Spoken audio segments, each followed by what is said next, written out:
4:47 a.m. Sharonville, Ohio. A six-man element in full tactical kit moved down the exterior corridor of the Riverside Extended Stay off Interstate 75.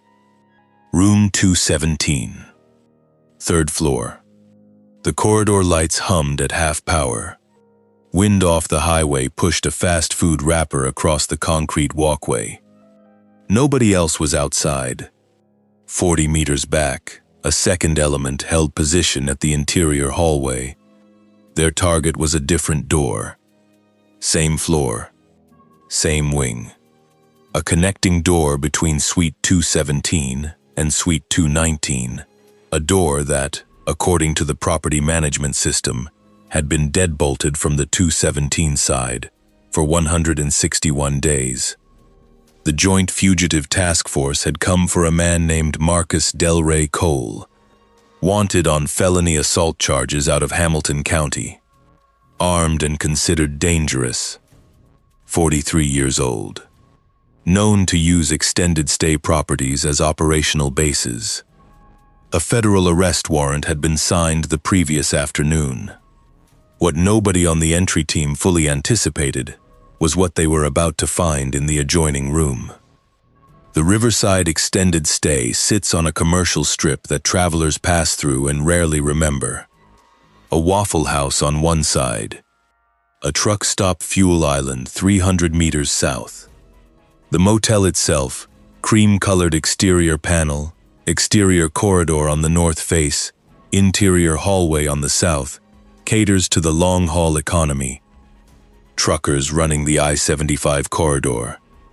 Contractors on regional builds. Traveling nurses between hospital assignments. It is the kind of place a person can disappear into the background. The property was built in 1989. It had changed ownership 3 times since then. The current ownership group was a regional hospitality holding company with 7 extended stay properties across Ohio and Kentucky. The Riverside was mid-tier in their portfolio. Occupancy averaged 62%. The 2 suites on the north face of the third floor, 217 and 219, had been consistently among the most profitable per-room line items in the quarterly report because they were never vacant and never generated service calls. A property manager reviewing that data had 2 choices. She could find that unusual and ask why. Or she could mark it in green and move on. The record indicates she moved on. Suite 217 and its connecting Suite 219 had been leased continuously since October 14, 2025. Not under Marcus Cole's name. Not under any individual's name. The lease was held by a registered LLC called Meridian Transition Services, incorporated in Delaware, with a registered agent address in Cincinnati. The company's stated purpose: temporary corporate housing for traveling personnel. Management asked no further questions. The rent arrived by wire, on time, every month. The suite stayed occupied. Nobody complained. The scheme was simpler than it looked, and more brutal than anyone on the property had wanted to acknowledge. One person had acknowledged it. One person had kept returning mentally to something she could not explain. A housekeeper named Yolanda, working the 7 a.m. to 3 p.m. day shift for 11 years at the Riverside, had noticed something on her third pass down the interior hallway in late March. A sound. Coming through the drywall on the 219 side. Faint. Rhythmic. Like someone knocking a knuckle against a wall. Not frantic. Not a shout. Measured. The way someone would tap if they understood that frantic got no result. Yolanda reported it to her floor supervisor. She was told the guests in 219 had complained about her knocking on the door to offer service. She was reassigned to the East Wing. She moved on, but she kept thinking about the rhythm. One detail that stayed with me, going through the case file afterward, Yolanda described it as a pattern. Not random. The same sequence. Repeated. 3 taps. Pause. 2 taps. Pause. 3 taps again. Like someone had worked out a signal and was running it on a loop. 3 months passed. She heard it twice more. March 22nd and April 9th. Same wall. Same rhythm. The floor supervisor had told her it was the havoc. He had also, separately, been receiving a monthly cash envelope left at the front desk in a plain white envelope addressed to no one. That detail would come out later, in a federal grand jury proceeding, in a single line of testimony. On July 24, 2026, the day before the task force moved, Yolanda finished her shift at 3:15 p.m. She clocked out. She walked to her car in the employee lot. She sat for several minutes. Then she drove 4 miles to the Hamilton County Sheriff's substation on Industrial Parkway and told a deputy on desk duty everything she remembered. Both sounds. Both dates. The envelope she had seen left at the front desk on 2 occasions. The floor supervisor's name. She had never reported anything like this before in her career. She told the deputy she was not certain she was right. She said she was more certain she would not be able to live with herself if she stayed quiet. She did not know, sitting across from that deputy at the substation, whether anyone would believe her. She did not know whether 11 years of understanding how a building sounds would mean anything to a law enforcement system that runs on documentation and case numbers. She had no documentation. She had memory. She had the specific quality of a sound heard through a wall. She offered what she had. The deputy's name was not included in any press release. His memo, 3 pages handwritten on a department standard form, was transmitted to the Joint Fugitive Task Force at 11:52 p.m. on July 24th. The task force had already been preparing a tactical package for the Cole arrest. The warrant was ready. The approach plan was ready. The entry team was 40 minutes from staging. The deputy's memo arrived exactly 40 minutes before breach. The task force commander, a supervisory special agent with the FBI's Cincinnati field office, read the memo in 9 minutes. He then placed 2 calls. One to the SWAT element leader. One to the federal prosecutor attached to the task force. The plan had to expand. And it had to expand fast. Here is what strikes us about this case. The institutional machinery almost missed it. A deputy at a substation desk on a Thursday night, with a handwritten memo about tapping sounds, that should not be the critical piece in a federal operation. And yet it was. Because the people who were supposed to notice had been paid not to. The floor supervisor, later identified as Kevin Dratch, had been receiving $250 in cash per month since November of 2025. That was the price. $250 a month to redirect a housekeeper, to look the other way, to tell the owner the wing had regular guests who preferred no service interruption. He was not part of the organization running Suite 219. He was simply the first layer of insulation between that room and anyone who might ask questions. That is what most people don't understand about operations like this one. The outermost layer is not muscle or surveillance. It is bureaucratic routine. Normal-looking transactions. A wire transfer arriving on time. A floor supervisor earning slightly more than he should. The task force commander, Supervisory Special Agent David Mercer, had built his career on exactly this pattern. He had seen it in 3 prior federal cases. The routine as camouflage. The boring surface that makes something invisible. He did not underestimate it. What Mercer had to solve, in under 40 minutes, was a structural problem. His entry team had a plan for 1 suite. Now he needed a simultaneous entry on the connecting suite, staged from the interior hallway, coordinated to the second, with the primary breach on 217. If element 2 moved first, Cole would hear it and either barricade or move through the connector. If element 2 moved after, whoever was on the other side of that door might be endangered by Cole, using the connecting passage. The solution was a shared command signal. Both elements would breach on the same audio cue. The word "hold" broadcast over the tactical net the moment the primary door gave. It was a reasonable plan. It depended on everything happening in the right sequence in under 90 seconds. One complication arrived at 4:19 a.m., 28 minutes before breach. The floor plan on file with the city, pulled from the county property database, showed the connecting door between 217 and 219 as a standard interior passage with a latch lock on each side.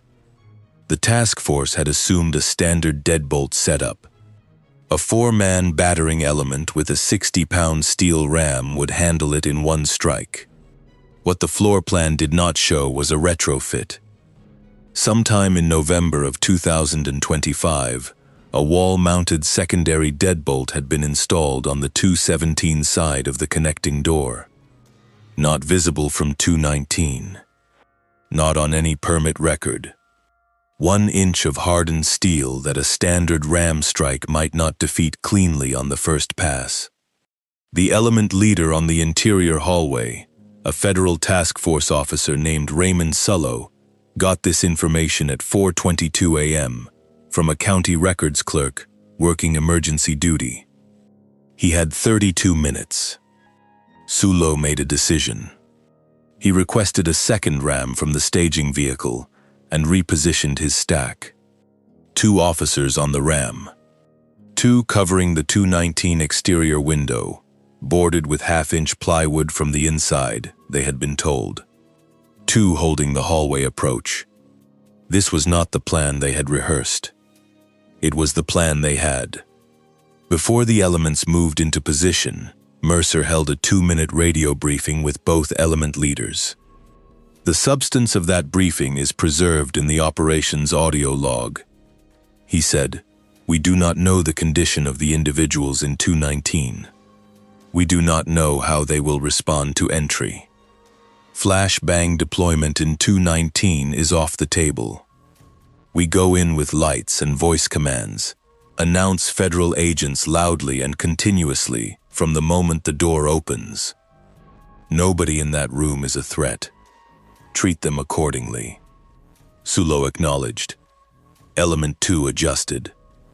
What Mercer did not say, and did not need to say, was that every second of delay after the primary breach was a second in which Cole, if he recovered quickly, could reach the connecting door from the 217 side. The deadbolt ran from 217 to 219. Cole had the key. Or Cole could simply throw his weight against the passage door and complicate everything on both sides simultaneously. Mercer had built 3 seconds of contingency into the signal delay. 3 seconds between the primary door going and the word "hold" broadcasting to element 2. In those 3 seconds, if Cole moved toward the connector, element 1's lead agent was positioned to intercept. If Cole moved toward his weapon, a second agent was covering that line. The parking lot below had been quietly occupied since 3:50 a.m. 3 EMS units staged without lights. 2 additional sheriff's vehicles holding the northern perimeter at the lot entrance. A 4th unmarked unit covering the south face exit. The highway noise from I-75 covered the sound of engines idling. Nobody on the commercial strip noticed. The Waffle House was open. The fuel island had a single truck at the pump. At 4:46 a.m., a delivery van pulled into the lot next door, saw the unmarked vehicles, and pulled back out. Nobody stopped it. It was not relevant. The primary breach went at 4:47 a.m. Element 1 made the door on 217 in one strike. Flashbang deployment. 2 seconds of white light and concussive overpressure inside the suite. Cole was found on the floor adjacent to the kitchenette, disoriented, reaching toward a handgun on the counter. He was controlled and cuffed in 87 seconds. One agent sustained a minor laceration from broken glassware displaced by the entry. Nobody fired a weapon. On the tactical net, the word "hold" sounded at 4:48 and 21 seconds. Sulo's element hit the connecting door with both rams simultaneously. The wall-mounted deadbolt held for 2 strikes. On the third, the doorframe separated from the drywall and the door came through. Sulo was first across the threshold. The room was dark. The plywood over the exterior window blocked all ambient light. The only illumination came from the tactical lights on the entry team's rifles.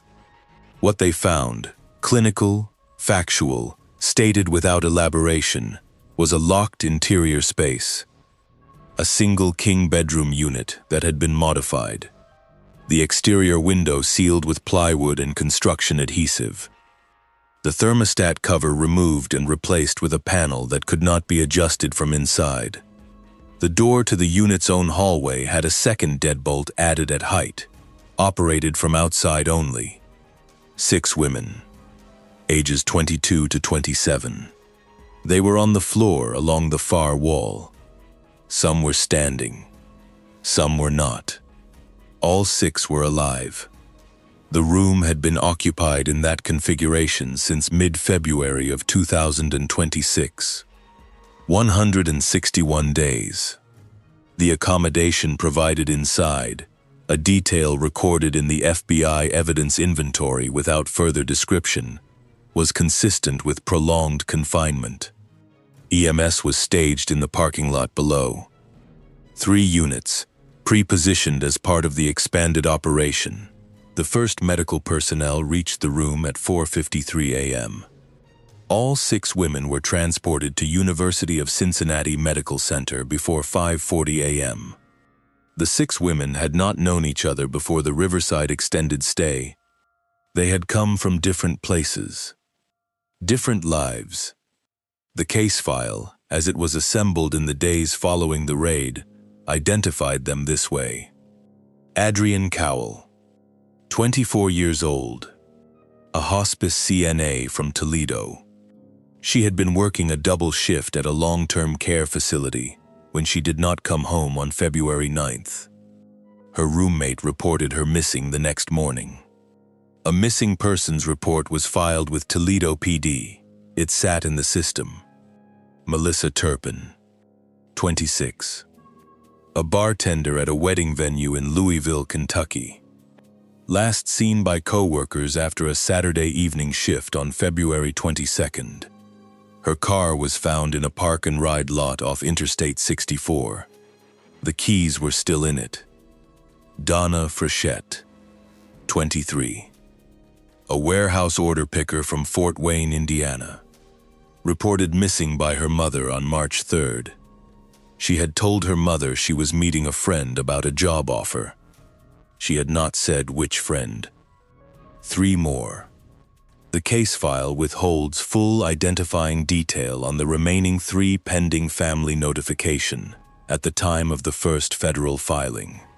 They ranged in age from 22 to 27. All reported missing between late February and mid-April of 2026. All last seen within 160 miles of Sharonville. All gone from their ordinary lives inside a window of 9 weeks. Adrienne had been at the Riverside the longest. 161 days, the same number as the rhythm count. The tapping had been hers. That is the part that stays with me, reading this file. Adrienne Cowell, a 24-year-old hospice CNA, had been doing this, maintaining a signal, measured and deliberate on a loop, for months. Not screaming, not random noise. A pattern, something repeatable, something a person might notice and remember. Before she became a CNA, Adrian had studied emergency medical response for 2 semesters at a community college in Toledo. She had not finished the program. Money ran short. She had taken the CNA certification instead and found work quickly. The hospice facility where she worked cited her, in 2 consecutive annual reviews, for her ability to remain calm under pressure and her attentiveness to nonverbal communication from people who could no longer speak clearly. She understood how to reach people when standard channels were unavailable. The 323 pattern she used on the wall was not random. It was a variation of a distress signal she had learned in a wilderness safety module during a camping trip organized through a church youth group when she was 17. She had not thought about it in years. In a dark room, with no other means, she reached back for something that had once been taught to her as a matter of precaution, never expected to be needed. She had been doing the only thing available to her. And eventually, someone noticed. Family notifications began before sunrise on July 25th. The calls went to Toledo, Louisville, Fort Wayne, and 3 other households. The descriptions of those calls do not appear in any court document. They do not need to. Now here is where the federal case became something larger than a fugitive warrant. Marcus Cole, the man federal agents had entered Suite 217 to arrest on assault charges, was not the operator. He was custody and logistics. He moved between locations. He ensured the wire transfers arrived. He managed the floor supervisor arrangement through a third party. He was, in the organizational structure, a middle layer. The federal prosecutor attached to the task force, working through the night of July 25th, began constructing a trafficking indictment that would fold into the existing federal case file within 72 hours of the raid. The indictment named Cole and 3 additional defendants, including the registered agent for Meridian Transition Services LLC and 2 individuals identified through financial records as the principals behind the shell company. A 5th individual, identified in the indictment only as an unnamed co-conspirator, had not been located by the time the document was filed. Management at the Riverside Extended Stay bears responsibility that a civil settlement will not adequately address. An LLC leases 2 suites for 9 months. No individual ever signs a guest registry. A floor supervisor receives cash envelopes every month. The property management system shows 0 service entries for Suite 219 for 161 consecutive days. At some level of that organization, someone made a choice not to look. $250 a month is not a mistake. It is a policy.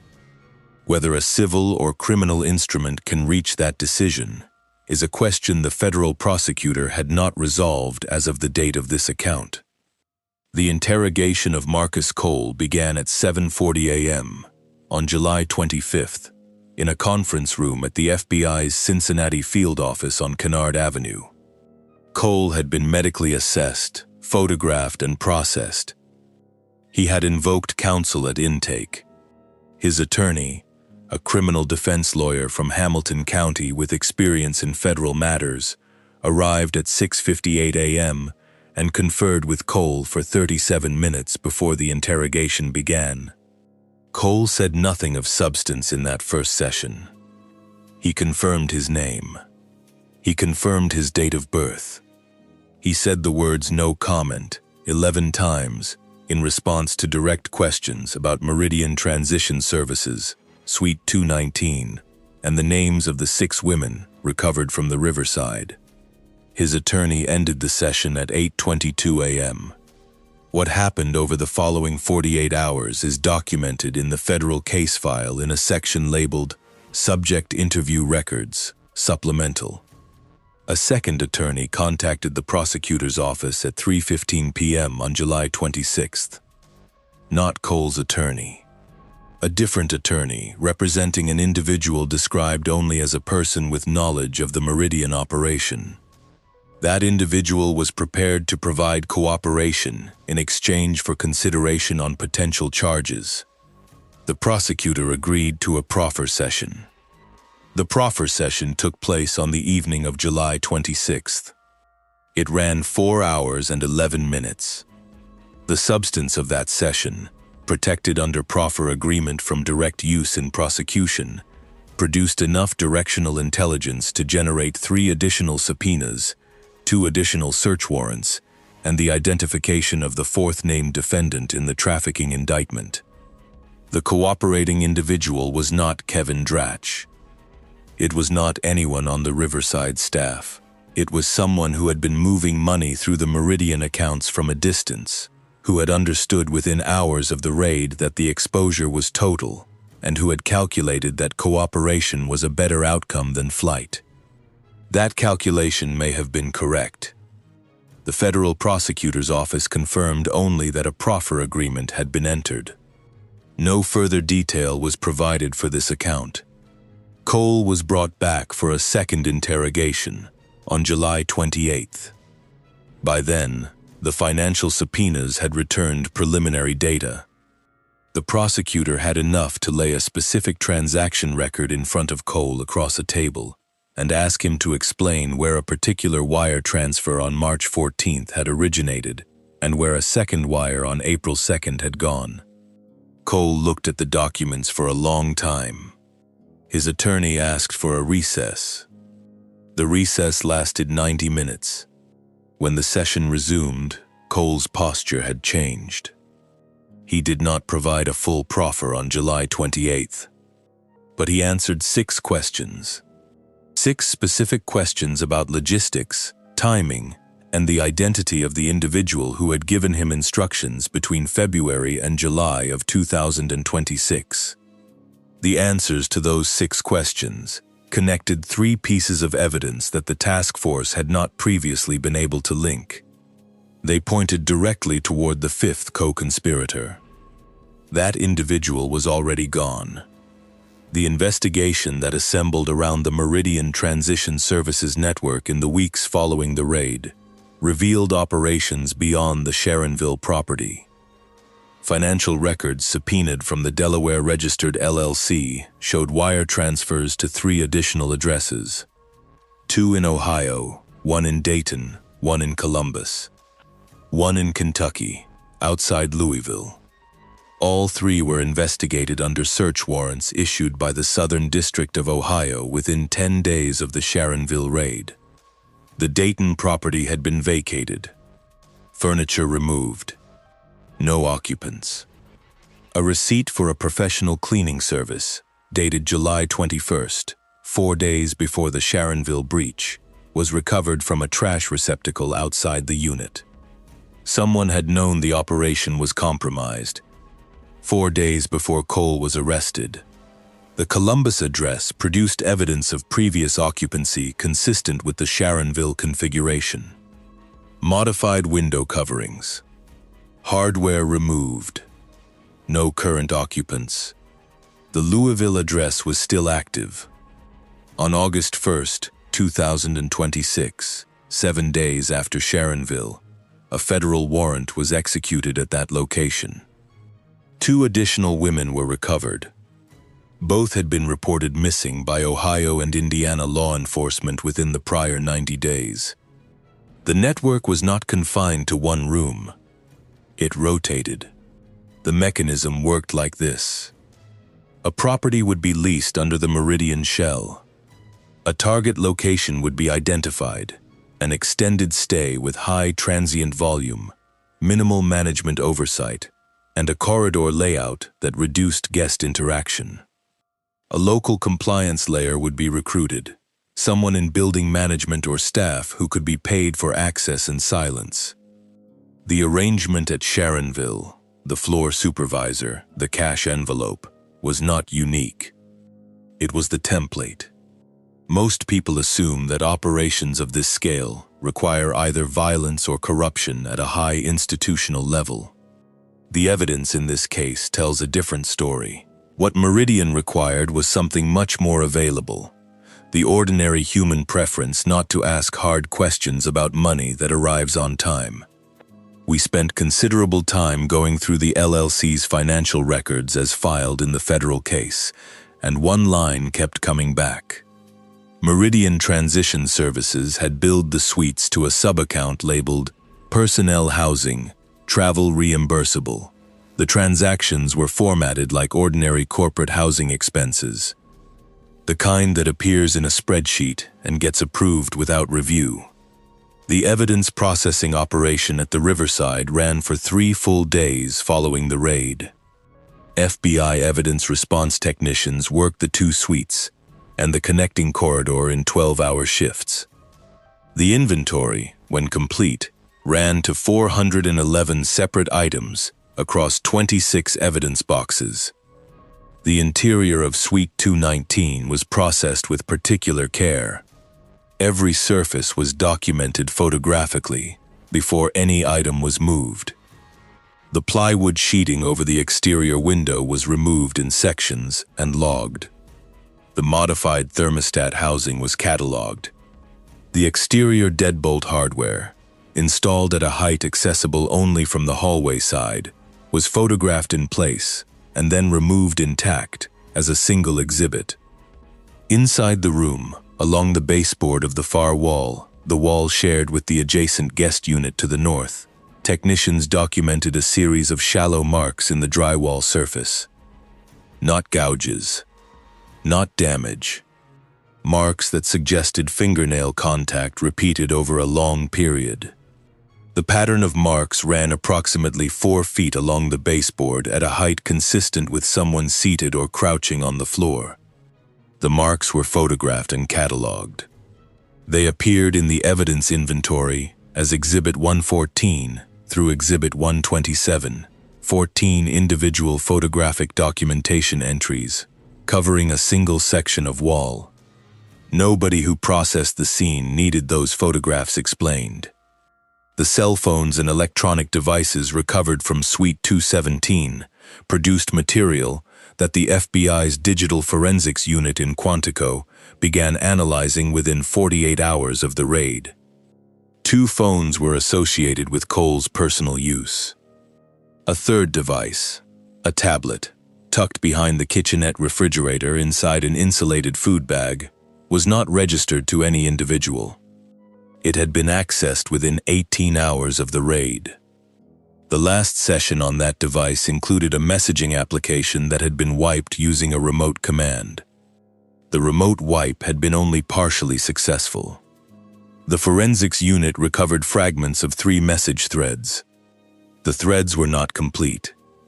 What survived was enough to establish the existence of a command structure above Cole, a reference to at least one property outside Ohio, and a username associated with the account that had sent the remote wipe command. That username became a thread in the larger financial investigation. It connected, through a series of account registrations and IP address logs obtained through court order, to a pattern of digital behavior consistent with someone managing multiple shell entities across several states. The connection was not proof of identity. It was a direction. The direction pointed toward the unnamed 5th co-conspirator. The unnamed 5th co-conspirator, identified in the indictment by role, not name, is believed to have operated the financial infrastructure of Meridian from outside the state of Ohio. As of the date this account was prepared, that individual had not been arrested. Federal warrants had been issued. The investigation remained active. The raid documentation from the Sharonville operation runs 247 pages. Most of it is inventory and chain of custody records, evidence tags, medical assessment forms, financial subpoena logs. There is one page that is different.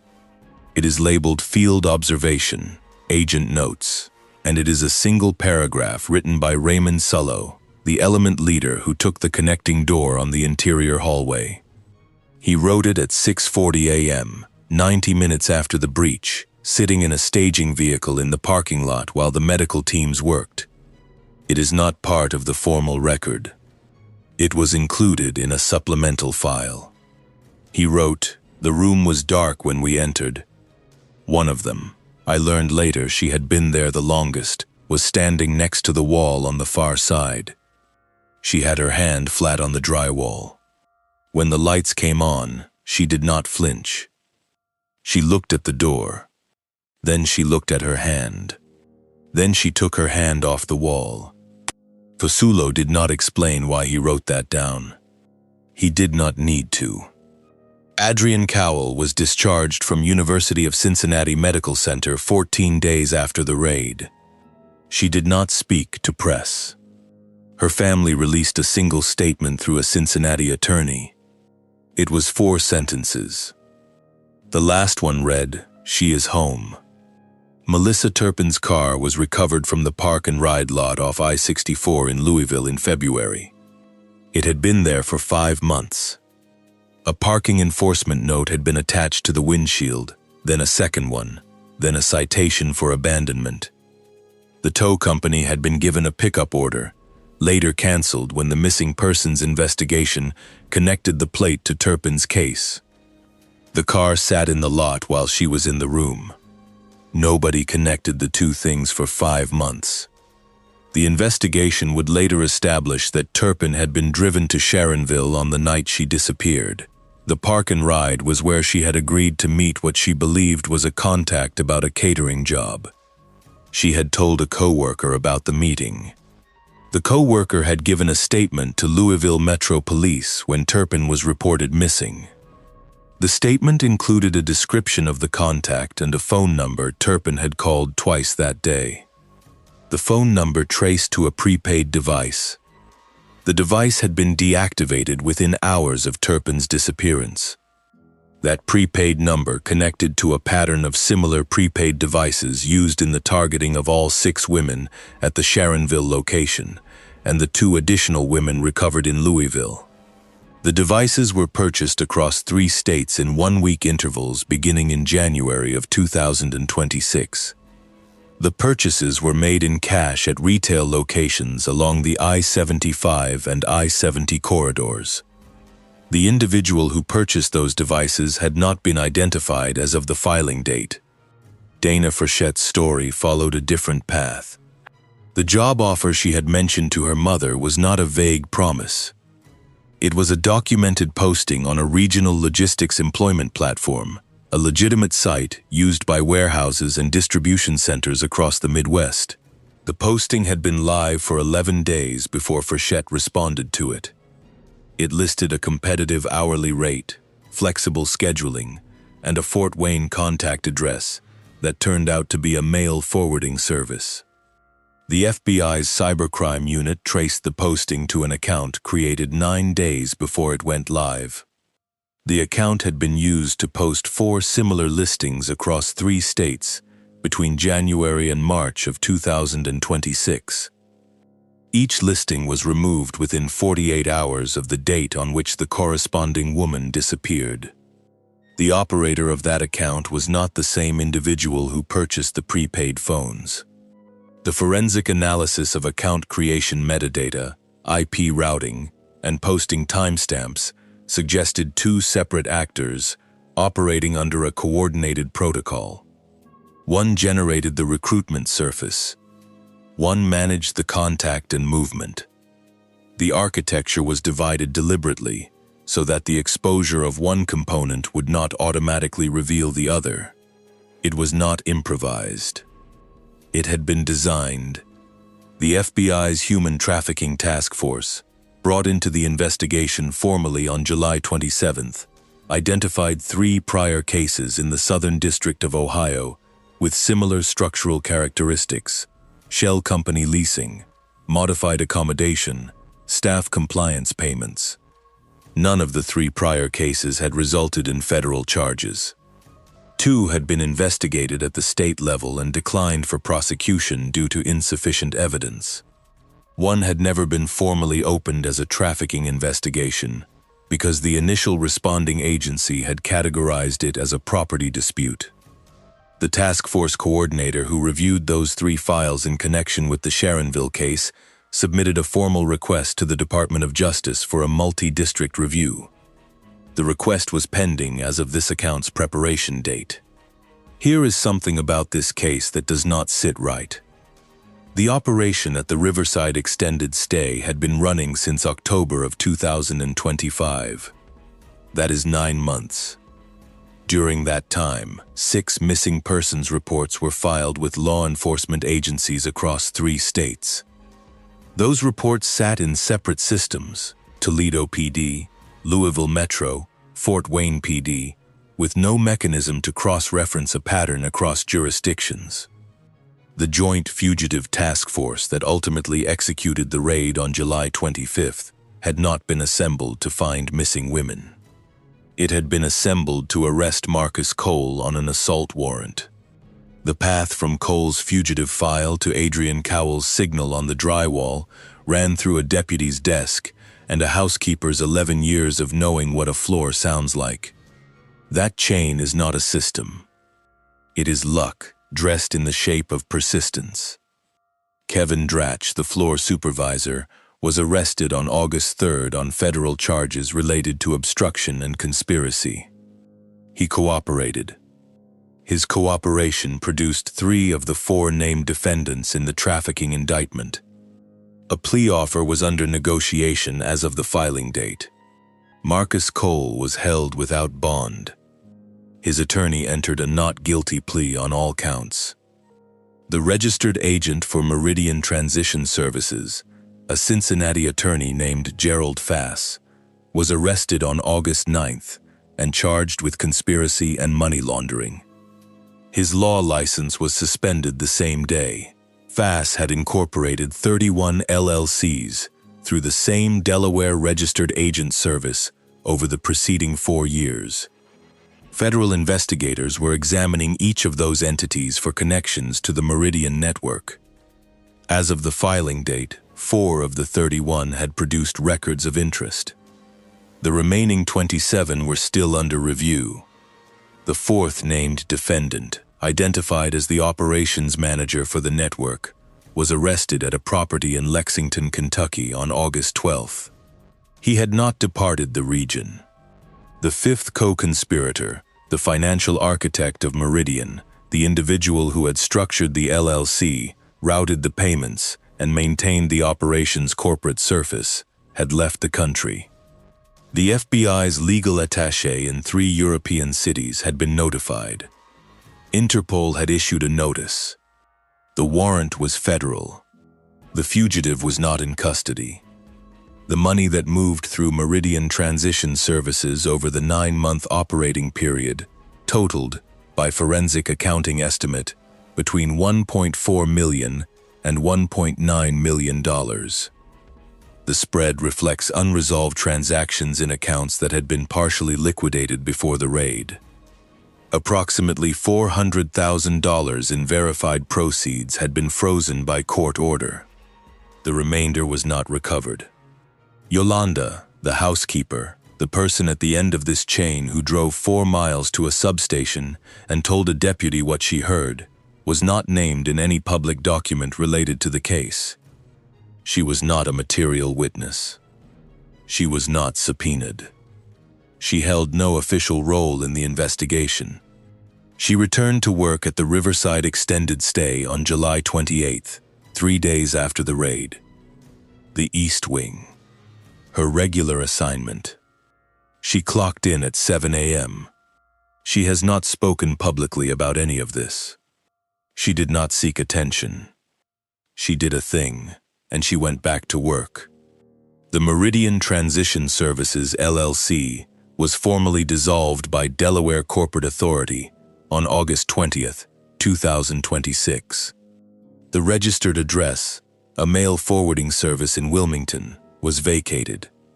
2 properties in the Meridian network remain unaccounted for. Financial records subpoenaed from the LLC's operating accounts reference a 3rd Ohio address and an address in Tennessee. Both were investigated. Neither was found to be currently active at the time of investigation. Neither could be confirmed as definitively dormant. The fifth name on the federal warrant is still outstanding. The demand that created Meridian Transition Services predates the LLC by decades. It will outlast the indictment by the same margin. The network is dismantled. The architect is not in custody. The women are home. Two walls of that corridor still